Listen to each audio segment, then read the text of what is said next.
just going to click the button. And we're started. Welcome to episode 39 of the Tait Talks podcast. I'm the host, Tait Middleton.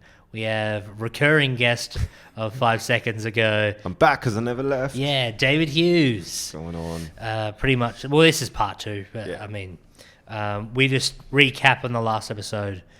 We talked about you being a professional comedy writer, how you got into it, childhood stuff, homeless at one point.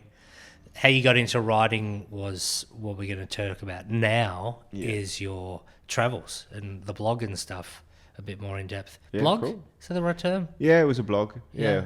I think WordPress is still around, but that's what I did. I just moved it from Facebook, which essentially was a blog, to WordPress. Yeah. And then when it went to WordPress, it was, I don't know how things work, but I guess it was just maybe a popular search at some point of people traveling, and that's how that's sort of escalated. Alrighty. So you went traveling. You Yeah. went to, where'd you go? So you're off the streets. You started working at a bar. I started working at a bar. I became a supervisor at the bar, and then I became a shift manager at the bar, and just earned like a decent amount of money. And I decided that I just didn't want to finish the game on the level that I started on, so I was going to go and see other places. Yeah. It was never really a thing as well. I don't know about you, like, because you've travelled as well, right? Yeah. But did you... I just remember one day just going, oh, I don't want to stay here forever. There's like so much more to see.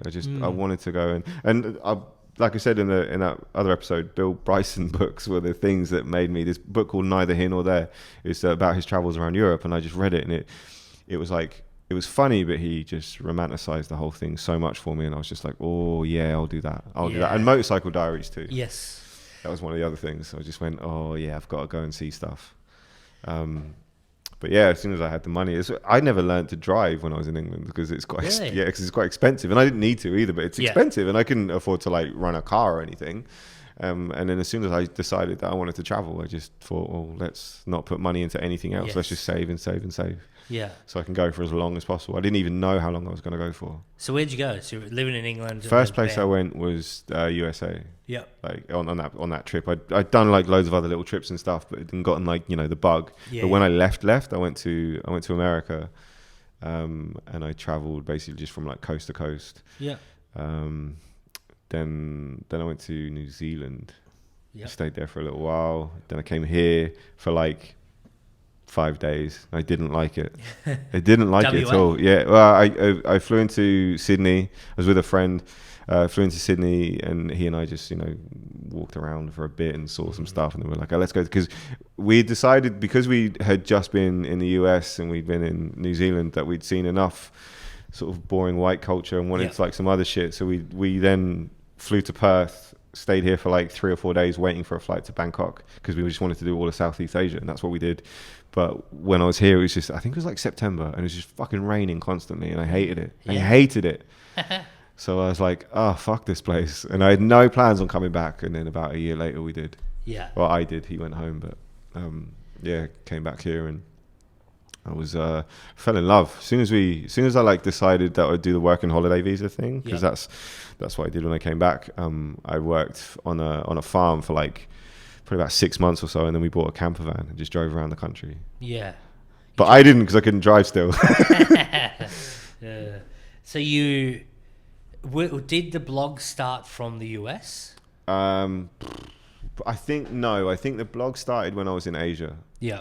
So I think like Cambodia and Thailand and stuff like that. I was writing because it was so different for me as well, and I think that was the other thing. Like America was like dialing up the massive amount of alcoholism that I already had, and just like really taking it to like the next level. I was so with you friends. were alcoholic?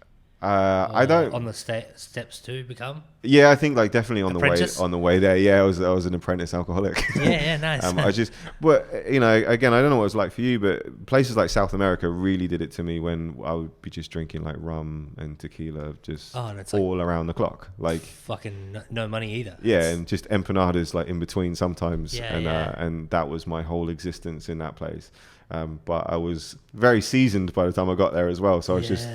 I think America was like the start of it. I remember drinking like way more than I did when I was in England at that point, because I just didn't switch off from like hey, we're like on a holiday kind of thing. I know Yeah. people go traveling to like find themselves and all this shit. I went traveling so I didn't have to do anything. Yeah. I just wanted to It's like pretty much just why chill. I went traveling too. Yeah.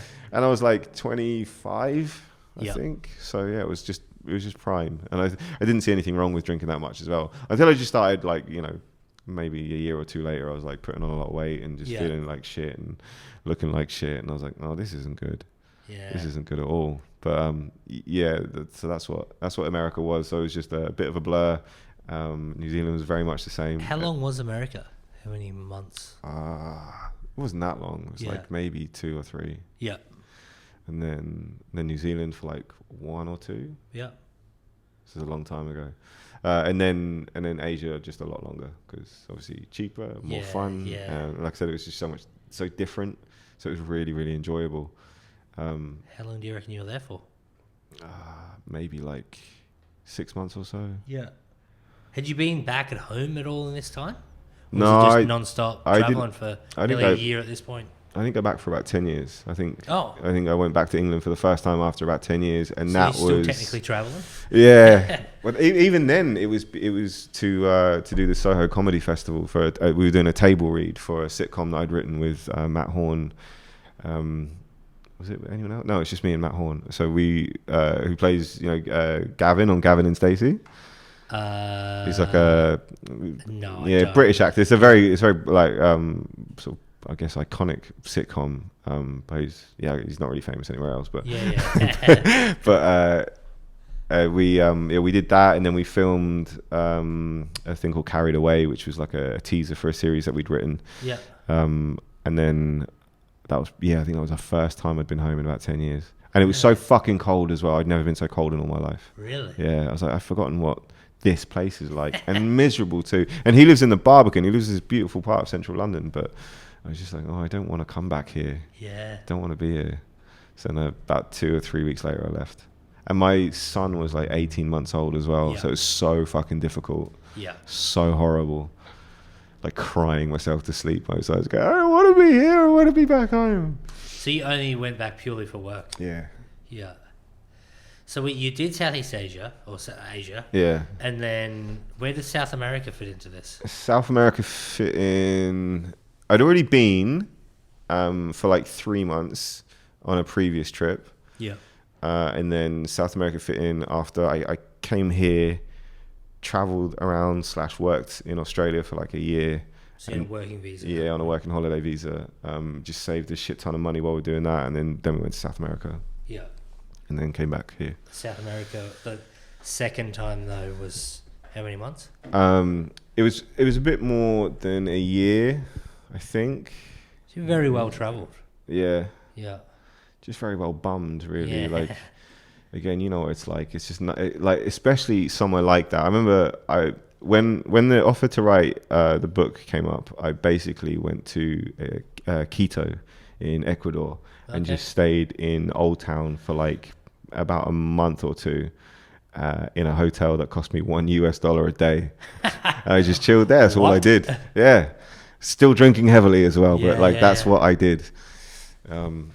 It's just so cheap. Like you can spend that kind of, if you don't have like an itinerary and you don't have anywhere that you need to be, then there's nothing really stopping you other than your 90 days in each country. But they don't give a fuck. You just border hop and come back. Yeah.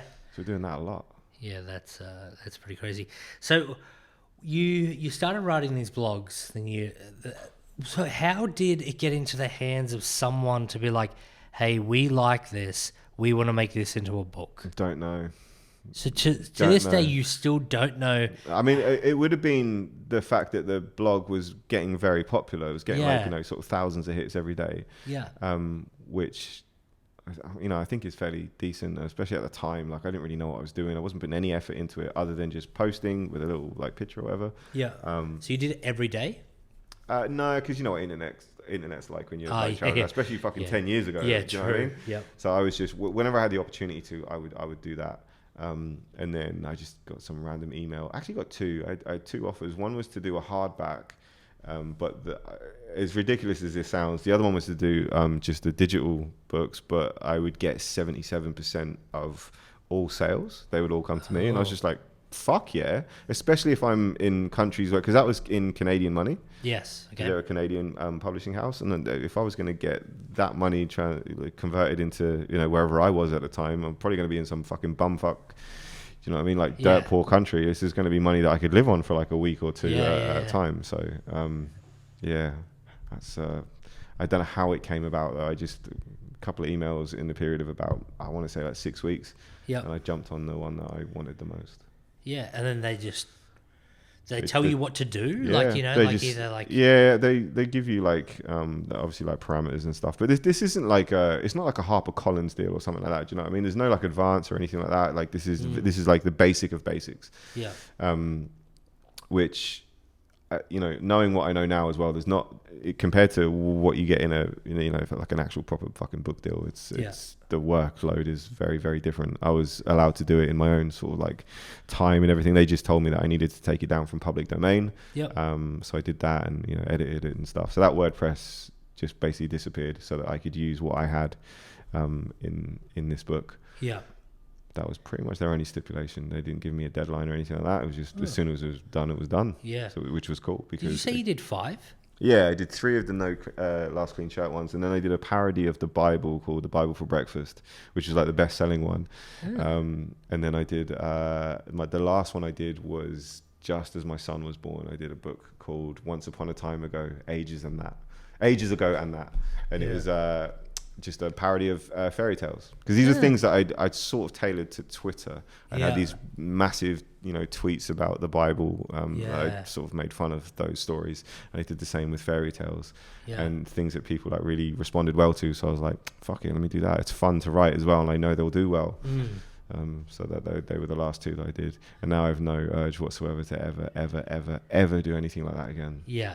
So how do you go about, you know, you had the parodies and stuff like that, or had the idea. How do you get that to actually... I just use the same guys. Okay, yeah. They were always like thirsty for more, because I don't think they had anyone else that had the kind of social media following that I had, so they would see that as an opportunity for more sales, you know? Yeah.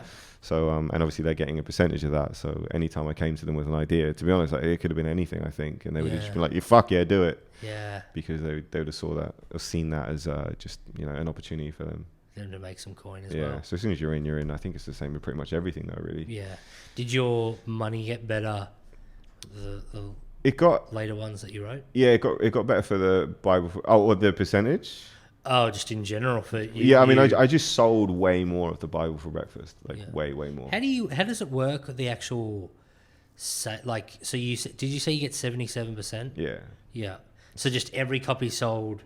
Yeah, and then 77%. Yeah, and then every 3 months they would send me royalty checks. You still get them? Yeah, probably. Yeah, sweet. They paid it into my PayPal, so they probably still do that. Unless the taxman doesn't need to know about this and we just edit it out. No, they're taxed. Yeah. Okay. There and here, but they've sort of pitted off now into like, you know, non-existence. To be honest, I don't really. Yeah, I certainly don't push them. Like try and get them out there anymore. I can't be asked with it. Yeah. Is it actual book itself or was it digital? Yeah, they're all digital. Yeah. Okay. That was the other thing, was because it's like there's no gamble. Like that's why I got such a big cut of it. Whereas the other one was to do like a hardback, but there were so many other like.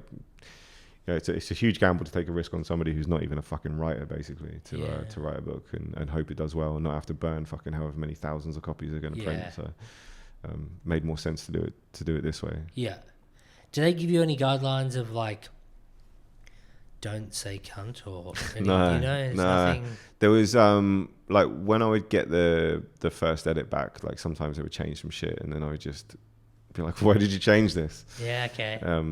And you know, we'd argue back and forth until I could get it back to the way it was. Yeah.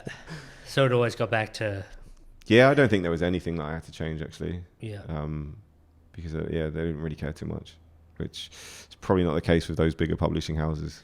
In fact, not probably. I'm saying definitely not the case with the bigger publishing houses, and especially not now. But I wasn't doing like outrageous shit anyway. Do you know what I mean? It was just I can't even remember.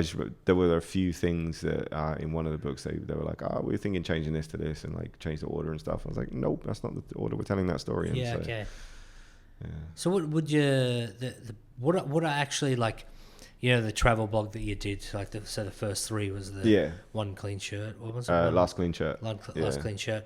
Would that be like you're just telling stories about the days that had happened? I would just talk about the different countries that I was in and what had happened and who I was with, and I always meant to, because I didn't write about South America. Yes. I was meant to like revisit and do like one more about South America, because obviously there's so much more in South America, and the ayahuasca experience as well. That was one of the things that I thought like, oh, this might be quite beneficial to write about, but I never did. I wrote like an article. Drug or whatever it is. Yeah, it's the DMT that they do in the jungle that just makes you fucking trip balls.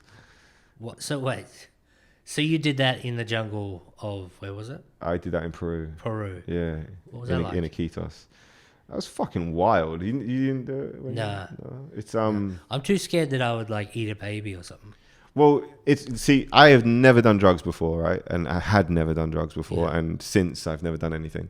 But I did do this DMT, which is supposed to be very strong, isn't it? Like very. They say it's the most potent form of it on the planet. Like there is no, even the DMT or whatever that you can buy, smoke, whatever. Like this has all come from like natural extracts and stuff, and it's very. It starts in a fucking cauldron, and they reduce it down to like this bottle, like this big of like syrup, and it tastes like the most disgusting thing you've ever tasted. Yeah. I'm sure you could lick a tramp's bumhole; it would still be nowhere near as bad as ayahuasca. So this stuff's fucking foul. But yeah, I didn't have any references to, you know, I didn't know what drugs do to you. I knew about alcohol, of course, but I didn't know what anything else does to you. So I was amazed when I had this stuff, and you know, nothing happens for like, say, like half an hour or so. Then it starts to kick in, and I remember I melted. I thought like, oh, my arms have melted away, and I was like, well, that's normal. All that had happened, I had just slid down so that my elbows were on the floor. But I thought that my forearm and hand, I thought, oh, they've melted into the floor now, that's fine. And that's when I was like, oh, something is happening here. And then you start hallucinating, and it's very, very vivid, and it's lucid. It's very, it's crazy. But the thing that really got me as well is that when it's done, it's done. Like there's no hangover or anything. Like you could just get up and drive a car if you wanted to.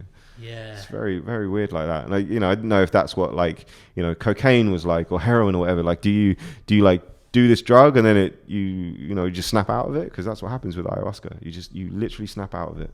The ceremony finishes and your head is clear. Really? Yeah, and your body is fine too. You don't even know you've done it. Did you have any like... Actually, sorry, I should say that's what my experience was. I don't know if other people... Because they also tell you to follow a really strict diet where you eat like a rabbit for like 2 weeks. Yeah, okay. No trans fatty foods, no processed sugars and stuff, no alcohol, no drugs, nothing. So that was probably a big part of it too, I reckon. Did you finish up boozing then? I hadn't finished, no, but I was determined to do it first. Okay. Yeah. It was the only time, other than stopping, it was the only time when I did it and didn't fail, like tried to stop and didn't fail, because I knew that I wanted to do this thing while I was here. Yeah. But I even didn't know why I wanted to do it. I just knew that I wanted to do it. And it's probably one of the most beneficial things that I have ever done. Yeah, okay. So it was incredible, but like I didn't know that at the time. Why was it so beneficial? Yeah. Because it changed my perspective on stuff. Like all that stuff that we talked about in that last episode about like my childhood, especially, and all, like I did hang on to that for the longest time. Yeah. And I was very bitter and resentful, and I was like, no, woe is me, and it was my whole personality. That was my whole character. But as soon as I did this, I just kind of let go of it all. It's hard to explain, but that's definitely what happened. Really? And ayahuasca, yeah. I remember the shaman told me as well that like I would experience a different type of happiness and a different type of sadness. Was his name Naboo? No, that would have been amazing. Back to the bush. But that was also one of the most important things I've ever learned is that when he said about a heightened sense of sadness and a heightened sense of happiness, was that he goes, you don't deserve either of them like all the time though. You're gonna get them and they're gonna go. Just know that. Yeah. And I was like, oh, all right then, that makes sense. But it's a good way to look at it, like, because we often, not to diminish what people go through, but we often look at things like depression or whatever, and when we're feeling depressed about something, we hang on to it because it's a thing that we don't like experiencing. Yes. So we put all stock in it, and we go like, this is fucking dog shit. I hate it. Yeah.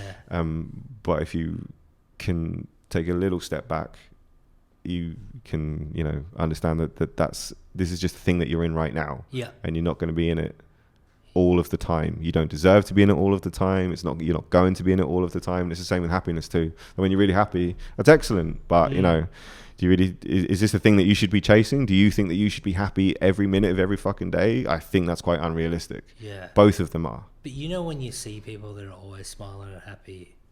Oh, they're liars. Yeah, they are. I don't trust those people. The same thing I have my views on the Zoom comedy. Yeah. Is how I have the Zoom, my views on those happy. Yeah. Like, the only time you really see my teeth is if I'm talking or I'm eating.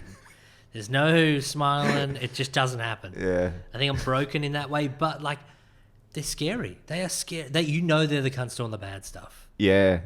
No, I agree with you. With the exception of John Pinder. Because he's very always lovable and very nice, and he's always upbeat and he's always happy. He's always positive. But that is true, actually. I've said to him as well, because if there's someone that he doesn't there's a person that he doesn't like, he'll strip back why he doesn't like them, and he'll find something in them that he has in himself, which I know is a wonderful thing to be able to do. But I also tell him, no, some people are just cunts. You can't tell me that I don't like this person because I see something of myself in them. I know that that's true sometimes, right? Yeah. I do. I get that. And I can acknowledge it when I see somebody, maybe, as far as stand-up goes, when I see someone do something and I go, oh, that looks so bad. It's because I do it and I don't like that I do it. Yeah.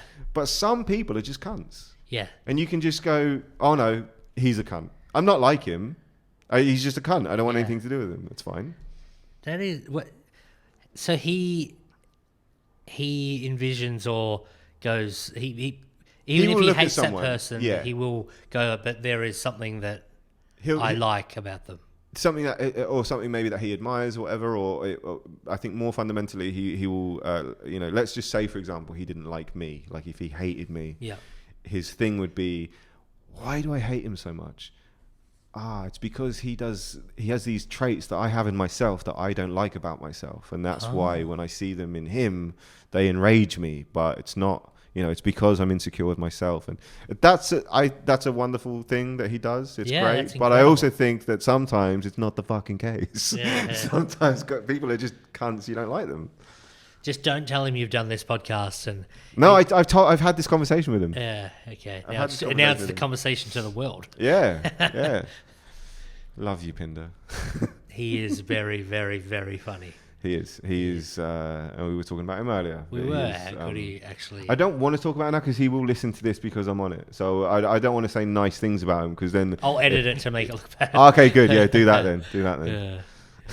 Yeah. Where were we? When I got on the Pinder train. Ayahuasca. Oh yeah. So how long did that actually last? Like the trip or the I think like a couple of hours maybe. Yeah. A couple of hours I want to say. Did it 3 times because that's what they said I should do it. I did it the first time and I was like fucking traumatized beyond belief. Yeah. And then I did it the second time and it was a little easier. And then the third time was it was not as bad. None of them are enjoyable though. That was the other thing that like as far as drugs go, I always assume everything is like recreational and like a huge buzz, and this is awful. Yeah, like it was, especially the first one, and maybe more so because I had no like reference point. I didn't know what things were going to happen to my body. My heart was like beating out of his chest, and it was fucking rough. Yeah, fuck. I don't. Yeah. I mean, it sounds interesting, but I do fear it. Yeah, no, I totally get that. I don't think I'd do it now. But I'm glad I did it when I did it. So you're like 27, 28? Yeah, probably like 27. Yeah. Interesting. Any other interesting, like crazy things that you can remember from South America or from traveling in general that you look back? So we had a brief chat on Messenger, when I said that I went to that prison. Yeah, I didn't go. Yeah, so I don't even know. Oh, well, actually, it was around 2010 that you were there? Yeah. Yeah, so that's when I was there. So that's when La Paz prison in Bolivia. Yeah, La Paz is like my favorite. I don't know why I didn't go, because La Paz is probably one of my favorite places on the planet. Did you stay at the Wild Rover Hostel? I stayed at the Loki one. Because I don't usually do this, right? But I had been to Bolivia before. I'd been to La Paz before. Yeah. It was probably about 4 or 5 years prior to this trip. Yep. And I knew I wanted to stay at that hotel again because of two reasons actually. The first reason was that popcorn wafts up from the street, the smell of popcorn. I don't really like eating popcorn, but it's the nicest smell. Yeah. There is no nicer smell than popcorn. And I knew I wanted that.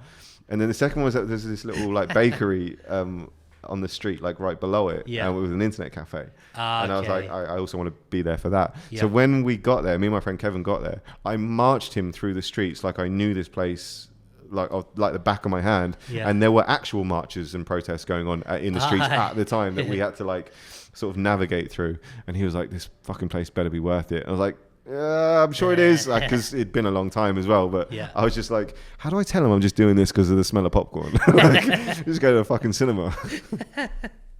Was there anything else? As I said, La Paz was the prison was one of a memorable experience, which I don't really talk about because I've done it on the podcast. Yeah, okay. But any other stuff besides ayahuasca that you to this day you kind of like, I can't wait till my kids X amount of age that I can tell them about this kooky adventure. I mean, a lot of it was just sort of drinking and fucking. I don't really want to, but can't wait to tell him that. Yeah, so Daddy used to do. Is that the blog? Do you talk about that stuff? Or I actually didn't. I didn't talk about just trying to put my dick in everyone that walks. No, but like alcohol was probably quite a strong theme of the blog that I think I dialed down as well when I took it to book form. But do you know what? Like on the way there, right? My friend and I, when we were going, I remember saying to him that we were in this very unique place, like time in our lives where we didn't have any responsibilities or anything. Yeah. And we were going to be able to go for as long as we wanted. Depending on money, like depending on how we were with our money, we could go for as long as we wanted to. And I knew that. And I said to him, there's going to be times when we were going to have like the worst time ever. And there were some occasions where, things don't work out well. It's like, but those buses? Yeah. Those buses for like 20 hours and shit. What were they? Karma, semi-karma. Yeah.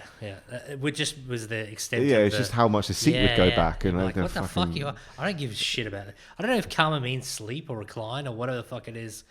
How was your Spanish? Well, my Spanish at the time was like conversational, like it was okay. Yeah. And it got a bit better and stuff. But then country to country, it was harder. Yeah. Like they speak it differently in Argentina than they do in Peru and Bolivia and stuff. And I don't know, I'm not very good with, I'm very good with English, but I'm not very good with any other language. And I get very confused. I know Spanish and German, French and German as well. And some of the like masculine and feminine articles would cross over and like, you'd hear a word like, like habitation sounds French, and that would confuse the fuck out of me. Yeah. Do you know what I mean? Like it's a Spanish word that sounds French. You're even saying it in a French way, and that would annoy me.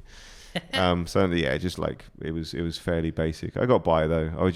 My aim was just to be able to talk to people initially in Spanish, so that they can go, I buy a beer? Yeah, and then they can go like, this dude's a fucking idiot. Let me talk to him in his language, because it's pretty much the way. Like there was one place that we talk about sometimes when my friend and I talk about our trip. It was in Peru. Cajamarca.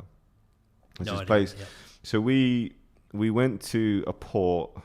I can't remember the name of the port. We went to this port to get a boat to Iquitos, which we were told was the best way and the nicest way too. It was like a 4-day trip along the Amazon on this cargo ship. So you had like plantains on the bottom floor, with like some cattle and shit, and then some other stuff on the second floor. And the top floor was a few cabins, but mostly just hammocks, all strung up. So we all just slept in hammocks, and we spent about 4 days just drinking and eating, and I was just reading and writing and stuff. And but before we got on that boat, we had to go to this other town for like 1 day.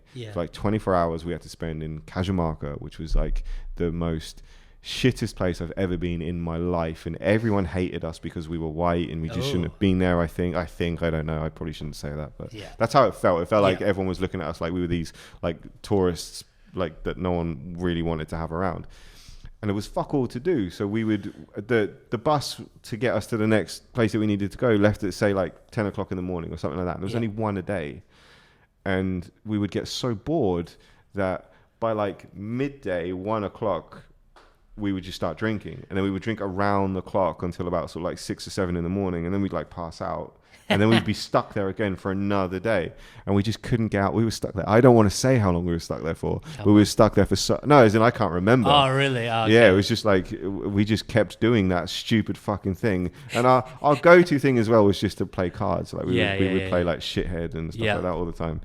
And so we would just do that like round the clock, and we tried one day, and this is how bad that fucking alcoholism got too. Tried like one day to like go like, no, let's just not drink today, because then we can actually get up in the fucking morning and leave. But then it made more sense to just start a bit later and drink all the way through, so that we were still awake and drunk to get the bus, and that's eventually what did it for us. So and then we got on the boat and went to Iquitos, and that's where I did ayahuasca. Yeah. So for the first time. The guy that, because you travelled with one mate. I travelled with one person. I actually met him in New Zealand. Yeah. His name's Kevin, and he's from New Zealand? No, he's Scottish. Okay. But he had left Scotland literally like on the same fucking day almost that I'd left England. Yeah. He'd done his little thing. We met like, after I was in the US, and he'd been to Asia a little bit, and both happened to be in New Zealand on this thing called the Magic Bus at the same time. Oh. Which wasn't that magical. It was just like... School bus? It was a school bus full of kids. Yeah. It was.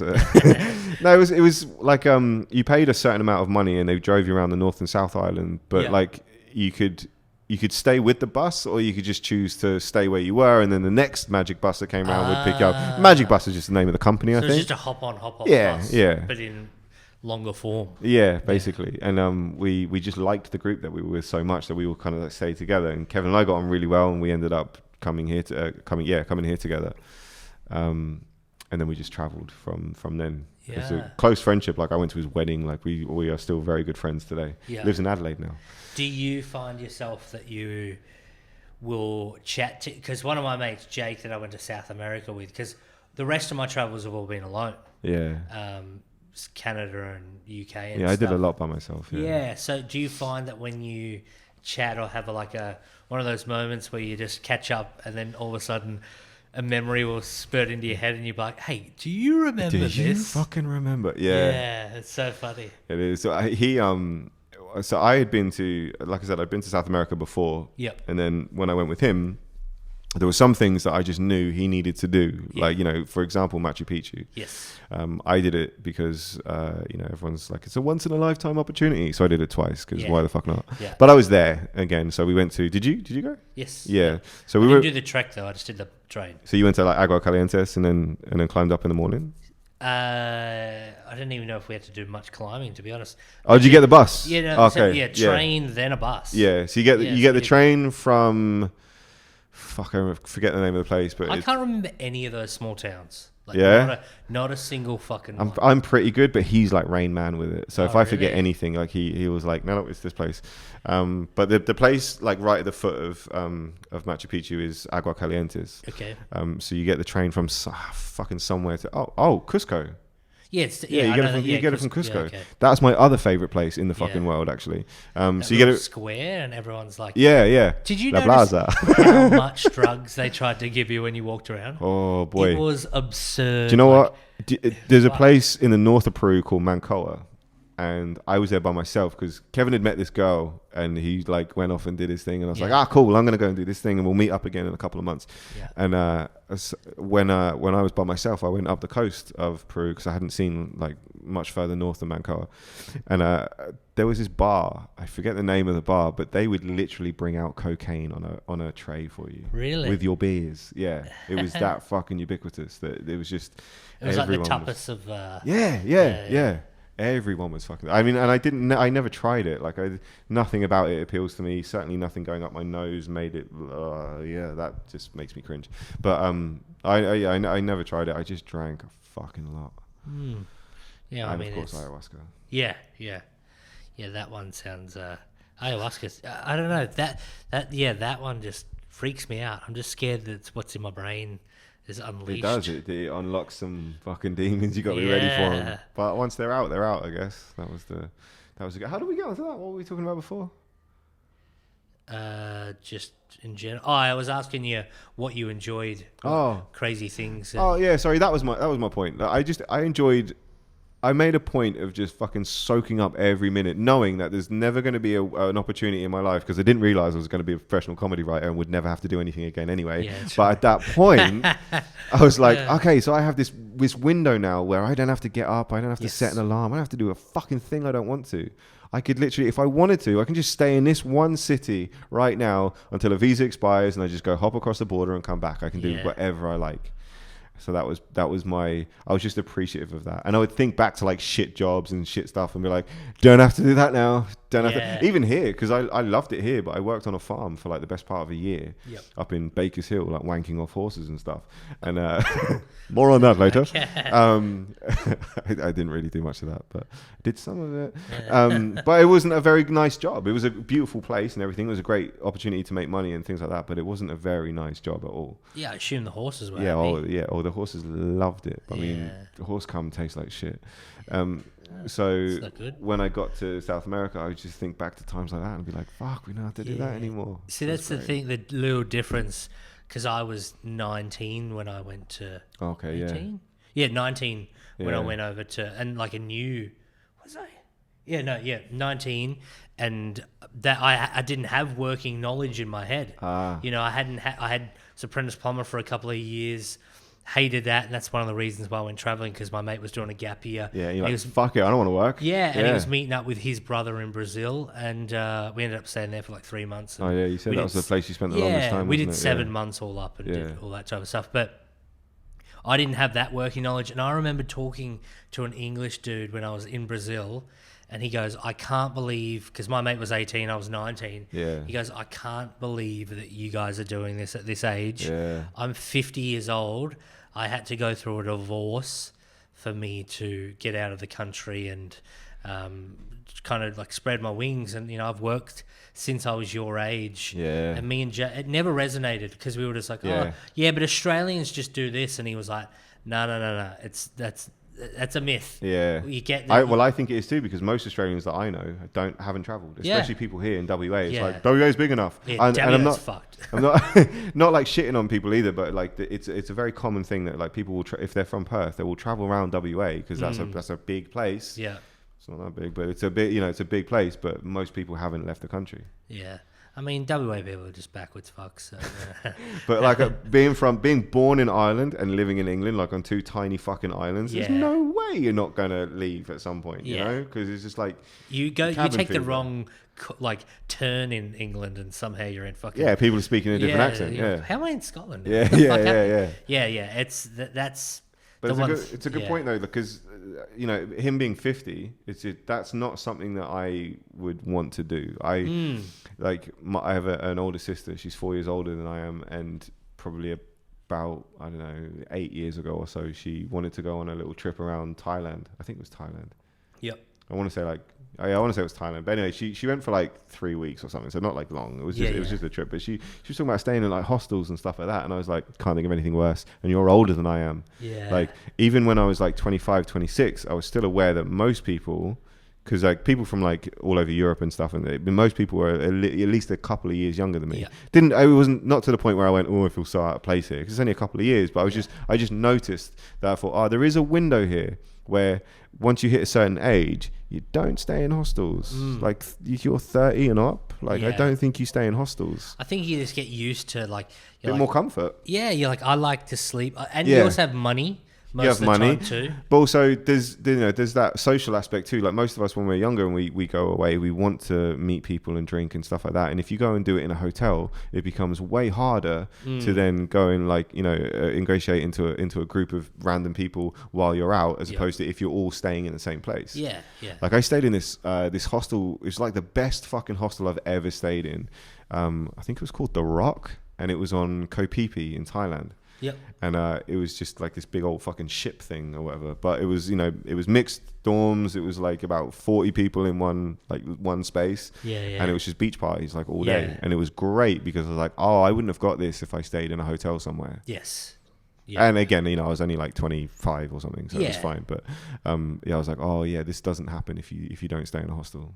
I've met people that were staying in hostels when we were in South America, and I'm like, oh, where are you staying? I haven't seen you around the hostel. And they're like, we're not staying here. Yeah, they just come for the social. Yeah. And I'm like, oh shit, like there you go. Funnily enough, they, within that industry, within that tourism industry as well, they know that. So like hostels are more expensive to stay in than hotels in many places where backpacking is prevalent, because they know that as backpackers we choose the hostels. Yeah, we're not doing it for, like, maybe at one point we were doing it for the sake of saving money. Yeah. Now we're doing it because this is where everyone is, and this is what we've come for. Yeah.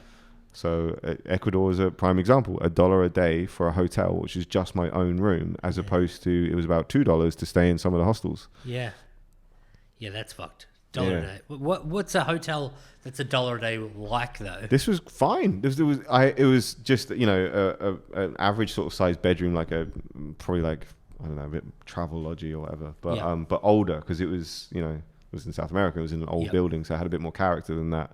Had a bathroom, had a little like kitchen area thing. It was great. Like it was really great. I probably, even today, as a professional writer, I still think I probably wrote more in that period than I have, intensely ever. Yeah. Because I was just writing for like 12, 13 hours a day. Jeez. I don't even know how you... We'll get into that. Actually, that's probably a good fucking... We're at 40 minutes again, so... Oh, are we? Yeah, we bashed out this one. We might as well finish there and... You want to go again? And then, do the last bit of the professional writing. Yeah, so what you do now. Listeners would be fucking sick of me by now. That's fine. They love... Fuck 'em? David Is that what you're saying? Show. You're saying fuck 'em? Yeah, mate, I got 3 listeners, and one of them's probably John Pinder now. So, all right. Ladies and gentlemen, that was episode 39, I think. I'm pretty confident with that. Yeah. We're going to have the last part. The trilogy. The episode fucking 40 with David Hughes. We'll be back in about 93 seconds. And bang.